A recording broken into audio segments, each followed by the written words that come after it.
Hello, everybody. Today I'm going to talk to you about the play by Harold Pinter, The Birthday Party.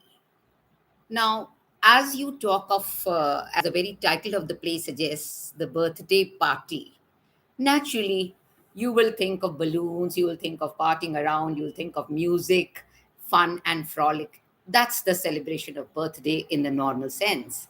But here, when you talk about the birthday party, this is very, very different. A play written by Harold Pinter. And Harold Pinter, of course, was a famous poet, playwright, dramatist, and he was a Jewish playwright.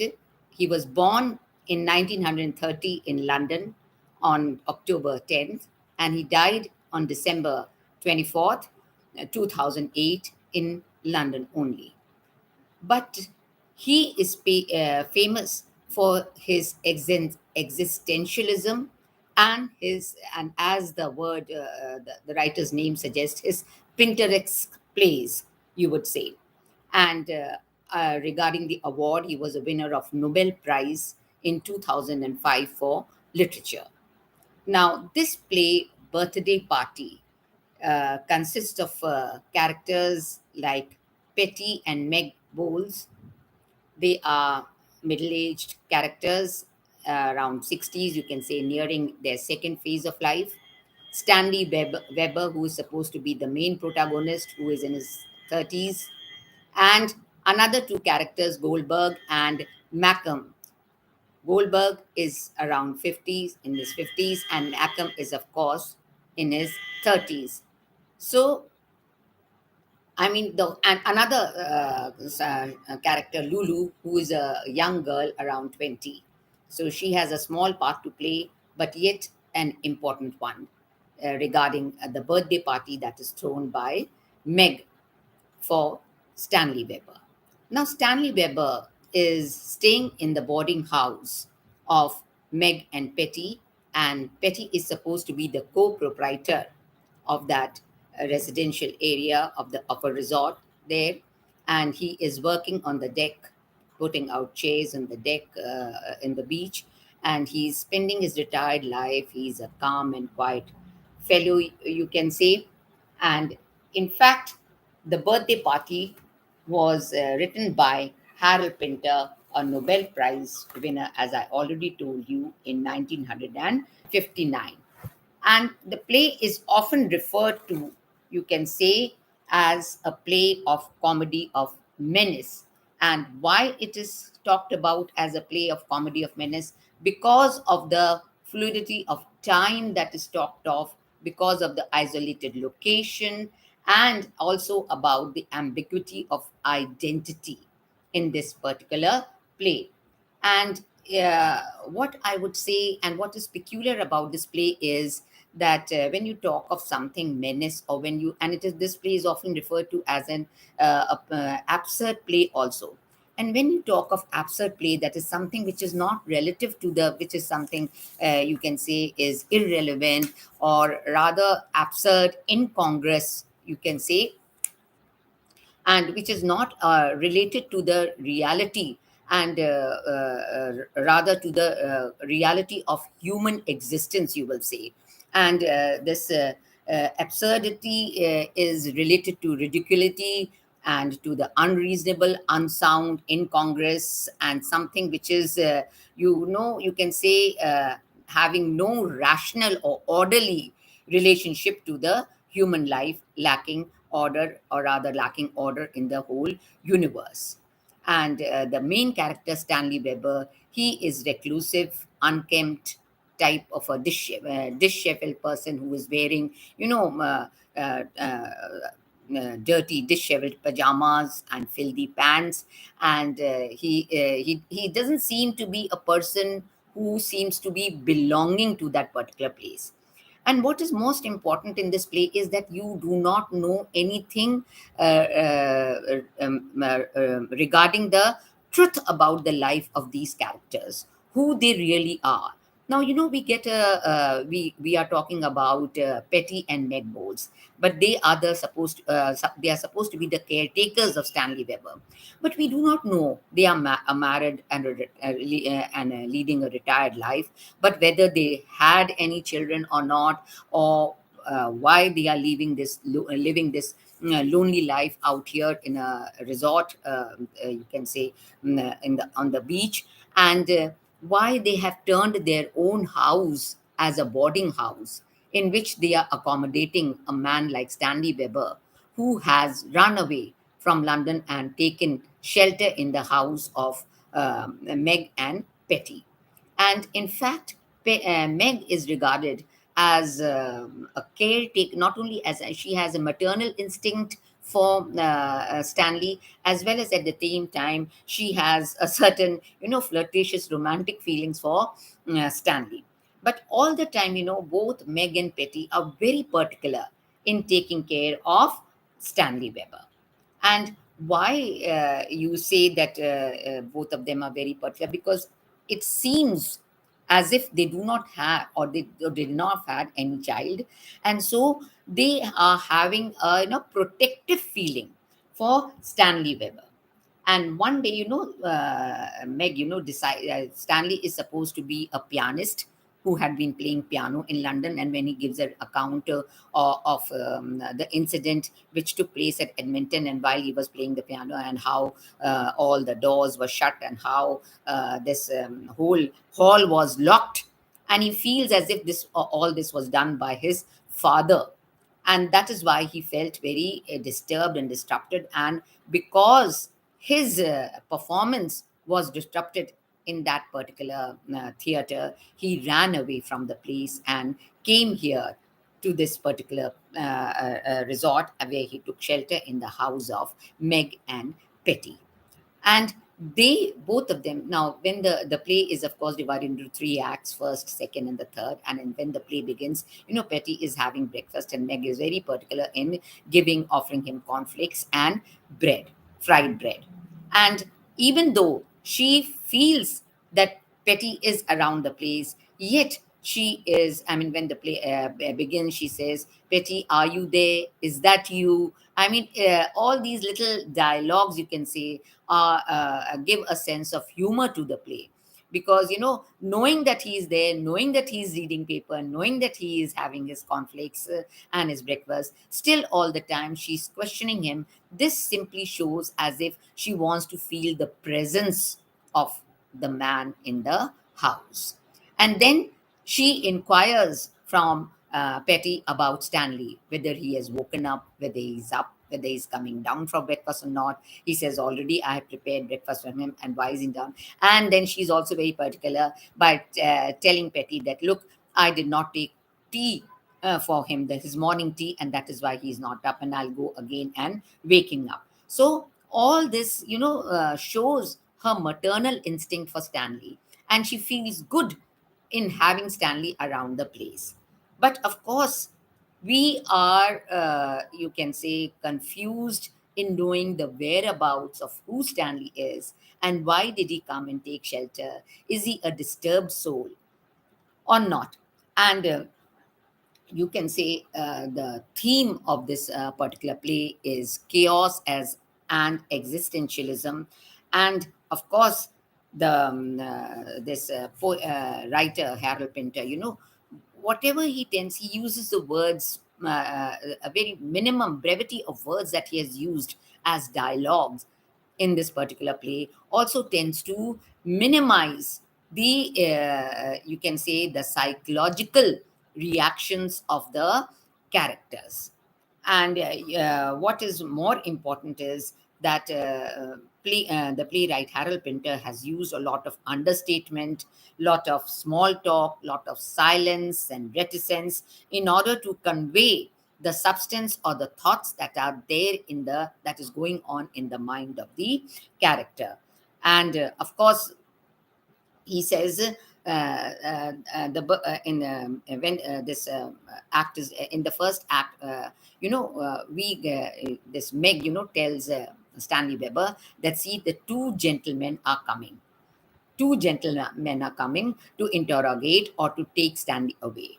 Now, the two sinister persons like Macam and Goldberg, who come to visit and take a room in the house of Megan Petty, because they have an information as if this is a boarding house and this can accommodate them for a day or a two, isn't it? And they want to stay there, and they state their purpose in coming to take Stanley away.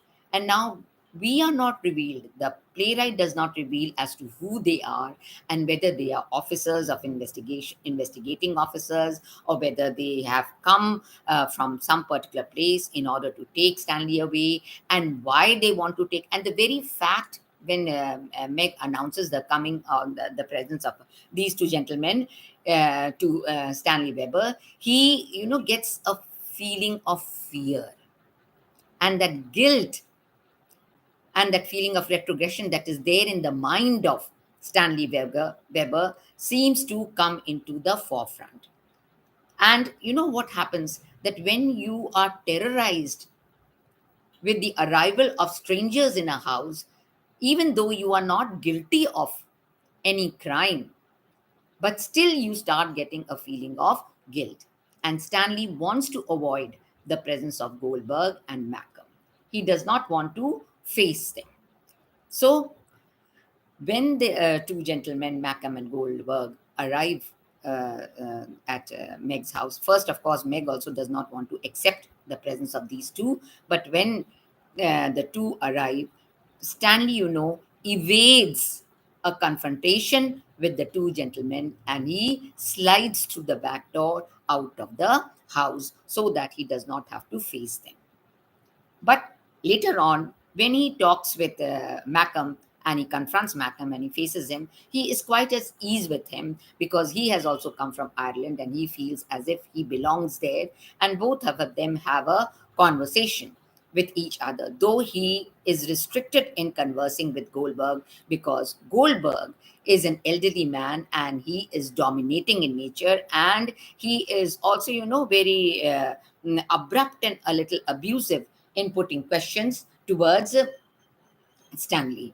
So when the two gentlemen arrive, Meg, of course, in a way, at first she feels disturbed, but later on she feels as if she's got company, and now suddenly she announces that she wants to celebrate the birthday of Stanley. And Stanley says it is not his birthday. He denies the fact that it is not his birthday, but yet Meg insists that we are going to celebrate his birthday. And she even dresses up for the evening in her best gown, and she wants to look like a girl and a lady, and she wants to be admired where in her gown. And Lulu, let me tell you, is a girl of 20. She also comes. In fact, Meg has ordered a present for Stanley, and she brings a drum as a present. And that drum has a significance because towards the end of the birthday party, Stanley becomes very mentally disturbed, and he places his foot in the drum and in the drum and drags it along, showing his mental anxiety, his disturbance, his terrorism, as well as at the same time the feeling of guilt and retrogression that is there in the mind of Stanley. And even though he denies, but still Meg comes, and Goldberg had ordered drink, and they all toast to the health of Stanley. And they want and they and in fact Goldberg asks Meg to make a speech, the birthday speech, at that time. And what Meg says in that particular speech really shows and conveys how much affection she has for Stanley, and how protective she is. And she feels that this is the best evening that she has had in her life. But towards the end, because of the interrogation of Goldberg and Macam, Stanley gets disturbed, and the party, is spoilt and ends up with violence and terrorism, because in fact Stanley, he tries, he's found towards the end of that particular scene, with Lulu lying bedraggled on the table, and he is bending over her as if he's trying to rape her. Though, of course, the incident is not shown, but it shows as if his anxiety um, is expressed in a form of retaliation towards Lulu. And Lulu also gets very disturbed after this incident. And in fact, and before the happening of this incident, Goldberg is playing with Lulu, is having fun time with Lulu. And Lulu is supposed to be a sort of a prostitute, I mean, belonging to the prostitute family. So she is also going around with Goldberg and Macam. But of course, with this incident of Stanley bent upon the bedraggled Lulu who's lying on the table, and the incident of showing Stanley as if he's trying to rape her naturally unnerves her, and she goes away. And after this birthday party, which turns out to be a sinister birthday party rather than a happy birthday party, because this tends to bring out, what does it tend to bring out? It tends to bring out the psychological disturbance that is there in the mind of Weber. And after this incident, of course, in the third act, how the Goldberg and Macken, they try to cross question, they interrogate Stanley Weber. I mean, as if shooting one after the other, one thing or the other. They try to put questions which unnerves him and totally breaks him down. He has a nervous breakdown. That's what's happened with Stanley. He has a nervous breakdown. His spectacles are also broken, and the glasses are left, and the frame is broken, and he's not able to even put his glasses. And he is so knocked out in the sense, and that he is not able to recover. And Goldberg and Macam, they are bent upon in taking him to Monty. Now, these things, all this that happens, does not show any realism in the sense that we are not aware as to what really happens, who they are, and why they have come to take Stanley away. What is the impact of their arrival, and what actually Stanley Weber is suffering with? What is the guilt that is there in the mind of Stanley Weber? And is he really psychologically disturbed or not? So, I mean, why Harold Pinter's play The Birthday Party has become famous, and why it is staged so often. In the beginning, when the play was written, and it was staged it was written, published in 59, 1959, but when later on it was staged, it came down after a week only. But later on, of course, it became very popular, and it was staged in the theaters or as well as in the television. But and why it became so popular? Because this is the real theme of the present day world. If you take it and regard the play in the present context, that is, in the 20th century context, you will find that people with such disturbed souls, with such disturbed mind, are living around us. People like Stanley Weber are very much prevalent, because we do not know what has resulted in creating that sense of chaos in the mind of the man, or that anxiety in the mind of the man, that the family relations are being distorted, parents are not affectionate towards their children, and the children are not cooperative, or rather they are not getting what they want from their parents, and why they have a feeling of running away from the house and taking shelter elsewhere, as if it is not that they are running from the parents, but as if they are running from their own selves. It is that sense of isolation, that sense of alienation, that is very much prevalent in the mind of men. And in the end, when these two persons, Goldberg and Macken, they take away Stanley, of course, Petty does not want to reveal this to Meg at all. And when Meg is out of the house, she says that she's going out because she has to get certain vegetables and something for the breakfast, because there is nothing in the house. And so, on the pretext of going for shopping, she goes out of the house, and behind her back, they take Stanley away. And when Meg comes in, Petty, of course, wants to make her live in a world of make believe that Stanley is still there in the house, because Meg says, "Is Stanley up? Has Stanley woken up? Is he coming down for breakfast or not?" But of course, later on, the truth is revealed. I mean, she does realize that the two gentlemen have taken him away, and both of them, Petty and Meg, feel a sense of alienation, as if something close and something dear to them has been taken away. So the presence of Stanley in the house was not only a presence of giving shelter to Stanley, a disturbed soul, a person who's living in anxiety, but at the same time, a consolation to Meg and Petty, who want to revive and relive their life with the presence of a sibling in a house. And that is why this play has become so popular. And the words, I mean, you can say the dialogue is the chief important part of the particular of this particular play. And why the dialogue? Because the small dialogues that tend to highlight the one word, in fact certain one words that are used, one word answers that are used in the play, they tend to highlight the trauma that is going on in the mind of the man. So the silence speaks a lot. That is what is more important in the play. And the silence of Weber tends to show a disturbed soul that Stanley Weber is, and who has come here to take shelter in the house of Meg and Petty.